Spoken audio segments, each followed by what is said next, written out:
Welcome to the channel. My name is Johnny Mack, and today I'm ready to unlock something for you that will help your creative leadership flourish and get rid of the one noise that no one wants to hear in a meeting, and that's this noise.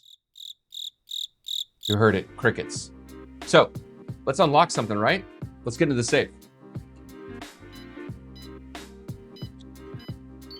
Let's see what we're unlocking today. Inside the safe, I've got a few items. I've got my cell phone, my journal, and this book, which is upside down actually. Let's try it again. I can tell you my insecurity. Holding things on camera is hard, and I'm not good at it. So apologies. Building a Second Brain by Tiago Forte is essential to the conversation today. He does a great job of explaining how to store things digitally with systems and make sense of it all. My journal is essential to all the things I do, and I have several different journals. This one just happens to be a black journal. If you've never used a black journal, they're a lot of fun. You can see, let me open to a page, bam, like that. That is my black journal. I use this for presentation notes and ideas all centered around talks I'm gonna give. And so that's how I organize some thoughts. And then the cell phone, right? The bane of our existence, but also a really helpful tool if we put it to work. And so we're gonna talk about what do all three of those things have to do with being a creative leader and leveraging the power of biblical creativity to eliminate the crickets and to supercharge your next idea and maybe create innovation that advances the kingdom. Well, here's what it is. There's three habits that if you would start employing in your everyday, it could change some things. In fact, I know it will because they've done it for me and so many others. 3 C's. That's how you're gonna remember these habits. The first one is become a collector. A collector. I grew up in a household of collectors, and becoming a collector means collecting ideas. You should get really good at just collecting ideas on the go.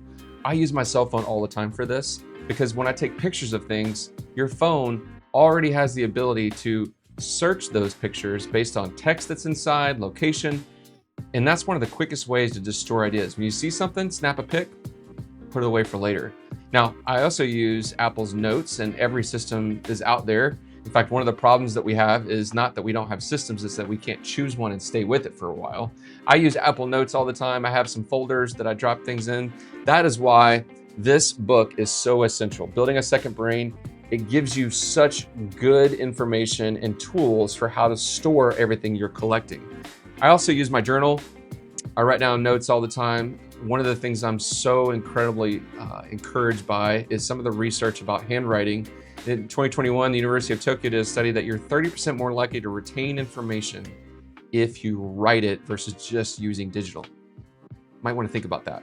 But here's the second thing. You're going to collect lots of ideas. What do you do with them? Well, you've got to step into a world that maybe you're not used to and become a curator.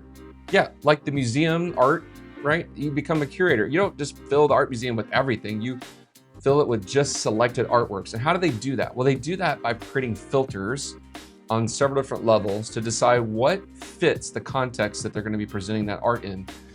I am a coffee crazy man, and let me just tell you, every month I get to curate a box of selected coffees from my Commentier order. That's a specialty coffee company. I love doing that. How do I do that? Well, it's based on, I like light roast coffee. I like certain brands over the others. I have filters. If you don't learn how to curate all those ideas, you just become a hoarder and you have stockades of ideas and you don't know what to do with them. So you got to learn how to curate through filters and then get rid of ideas, purge them so that only the best ones go to the top. And then here's the last C. You got to connect the dots between ideas. Here's the superpower. When you can take those ideas you've collected and curated and you start visualizing them either on a marker board, on Post-it notes, in your journal, whatever it is, and you start seeing the relationships between ideas, like cause and effect, whether they're similar, they're opposites, it doesn't matter. When you start putting the relationships together between ideas, that's where innovation takes off. So 3 C's, collect, curate, connect.